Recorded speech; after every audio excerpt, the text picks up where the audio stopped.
Most broke people do this every single day, and it's exactly why they stay broke. It's not about money, it's about mindset. I had this friend in college, smart, decent job, but every payday, boom, money gone, new kicks, new phone, dinner out every night. 10 days later, broke, again.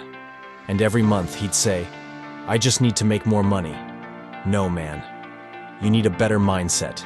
This is the cycle that traps millions. Earn, spend, flex, stress. You upgrade your lifestyle, but never your habits.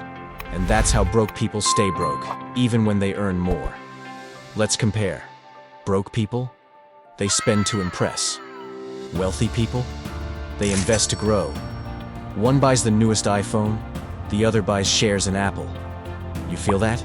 You don't need $10,000 a month to build wealth. What you need is discipline. Auto-invest $20 a month. Learn one new skill before bed. Sell one thing instead of buying one. These aren't hacks, they're habits. Habits that build freedom. If this made you think, good. That's how change starts.